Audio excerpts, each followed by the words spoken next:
Hi, John from York Bay Financial Partners, looking at investment markets. Really pretty interesting time for the US equity markets as we head into the next round of earnings season.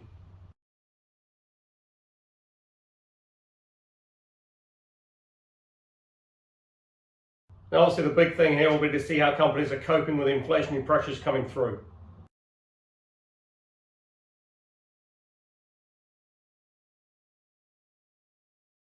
Because certainly, although the Fed haven't admitted it, it looks like they are a little bit behind the curve and now looking to certainly reduce the balance sheet. Indications are it will start as early as May, and that will be by around sort of 95 billion per week.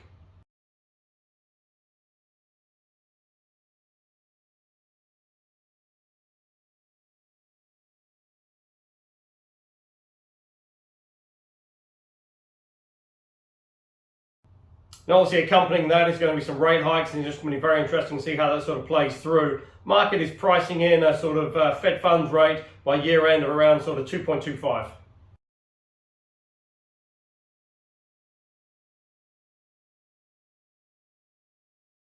And currently you've got a 10-year trading around sort of 270, 275. So, certainly the first sort of point or point and a half of the sort of rate hikes pretty well priced into the US curve.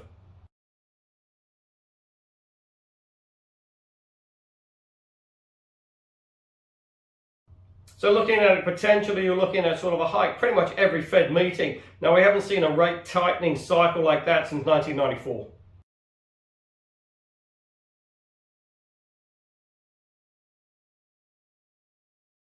Really it's all on the back of, they say, the huge inflationary pressures that's coming through, which predominantly has been driven by energy costs.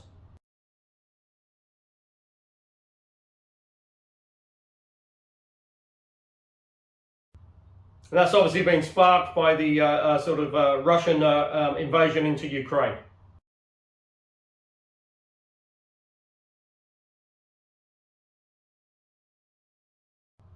Now, as we now enter the 7th week of that, Russia and Putin are becoming increasingly frustrated and really getting pretty embarrassing now. They've got huge outnumber of troops, but still can't get the job done.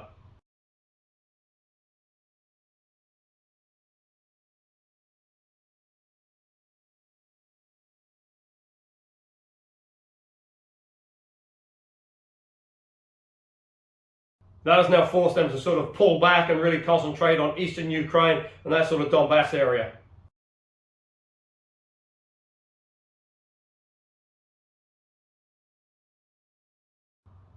And the port town of Mariupol.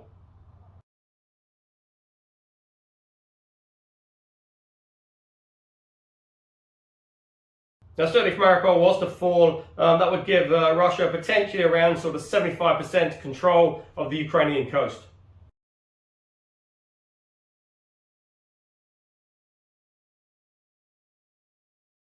But all the time, as it's becoming increasingly frustrating, Russia and Putin are sort of resorting to more sort of hideous and atrocious means of trying to get victory.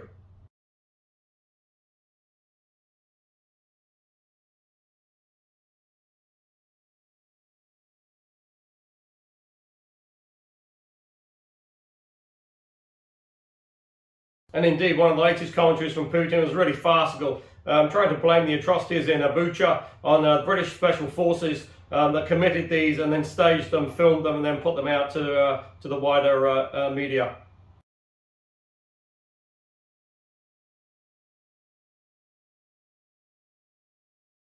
But without a doubt, this is having major implications and sort of impact on their energy costs. Oil is now back above sort of $100, trading around sort of 105 now on a WTI.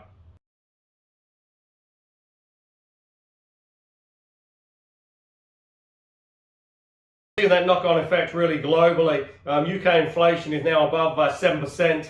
That's the highest rate for 30 years.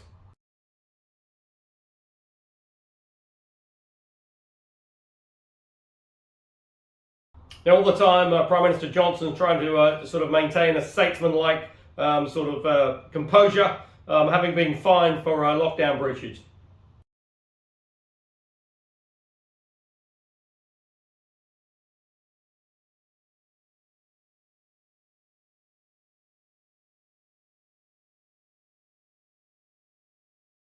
He still claims he was unaware that he was actually breaking the lockdown rules, and has refused to resign on the back of it.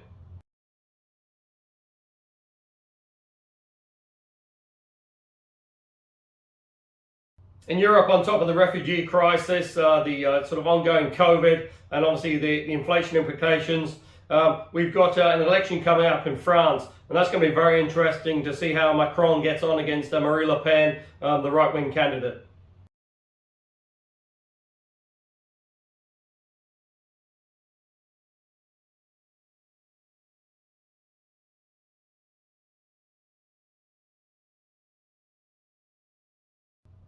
Because certainly if Marine Le Pen was to win that French election, that would have some major implications for France and obviously the EU bloc as well.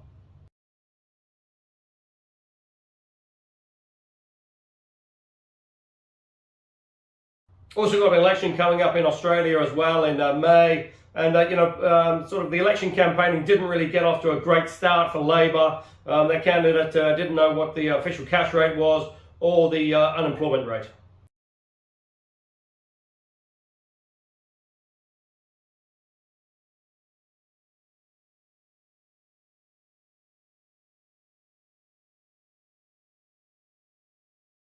Now, while the polls have Scott Morrison and the Conservative coalition behind, it really is a very tightly fought contest, and it'll just be very interesting to see how it plays through.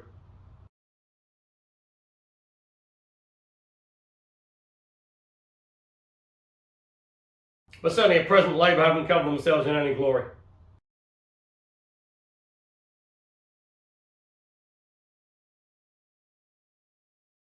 Meanwhile, New South Wales and Sydney got hit by more sort of flooding. New South Wales now has had a year's rainfall in the first 3 months of the year.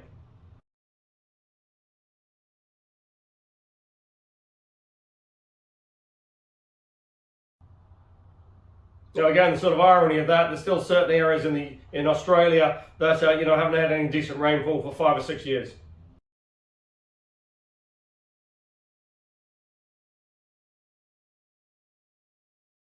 But the Australian economy is still pushing on at a pretty good rate, obviously being buoyed and helped by rising commodity prices and minerals and resources.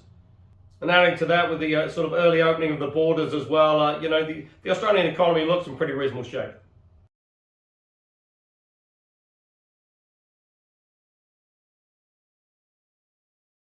Now here in New Zealand, the big news was sort of twofold really. The OCR being increased by 0.5%, taking it up to 1.5.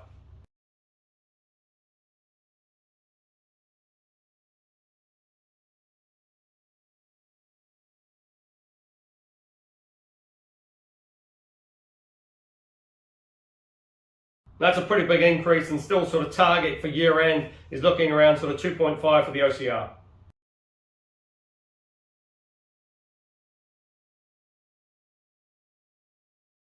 And that's really on the back of trying to fight the inflation sort of pressures coming through in the economy. Again, predominantly driven by sort of energy costs, but also fruit and vegetables were up around 18% year on year.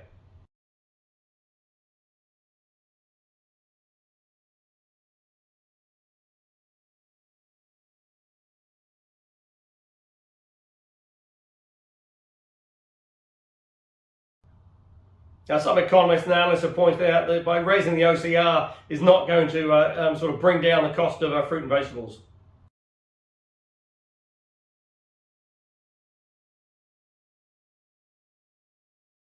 That's being driven by sort of lack of supply, still increased demand, but also as well, obviously, sort of government policies with minimum wage increases, etc. All having an impact. Because certainly the government is facing quite a bit of criticism from the inflationary pressures that potentially have been sort of pushed through from their policies.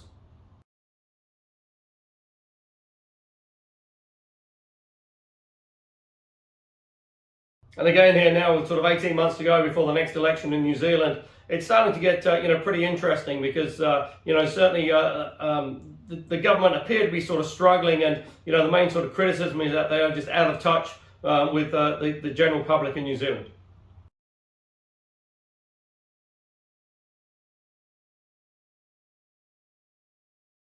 Obviously, the OCR increase will have a major impact on interest rates and obviously mortgage rates. As discussed here before, about 50% of the mortgages here in New Zealand will be reset this year.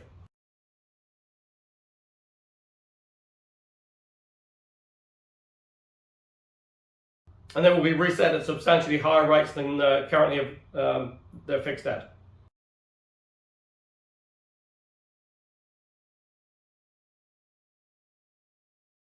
That's all taking money out of the economy, sort of reducing the amount of sort of consumer spending out there. Added to that, you've got falling consumer confidence, you've got falling business confidence.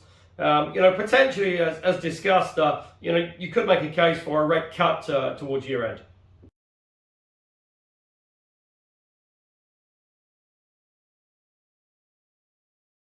Now, on the positive side, New Zealand has now moved to orange in the traffic light system in terms of COVID. That sort of relaxes the restrictions out there, and bars and nightclubs can open. Obviously, mandates and passports are now redundant. Still have to wear masks in sort of retail, which again is causing a little bit of friction out there, because although you have to wear a mask in a supermarket, you don't have to wear a mask in a nightclub.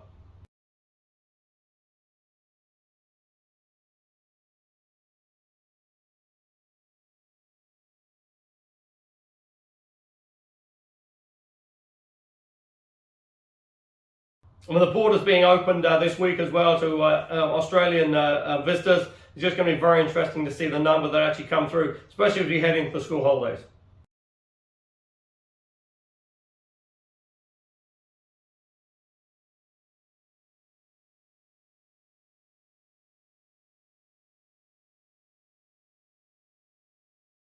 There will be a boost to the sort of tourism industry and hospitality. It's just going to be interesting to see, whether that's enough to sort of save many businesses.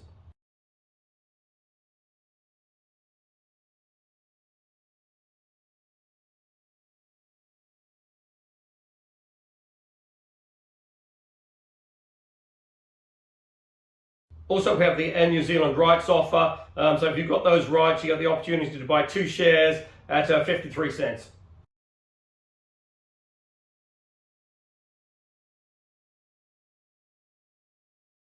But if you don't want to take up that offer, you do have the opportunity to sell those rights and try and take some financial benefit from it.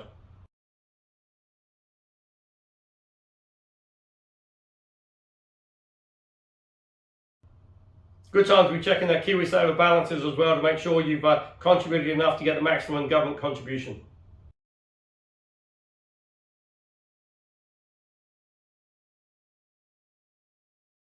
Now, as always, if you're looking for income options, go to the website www.bayfinancialpartners.co.nz for lots of interesting articles, and we look forward to speaking to you soon.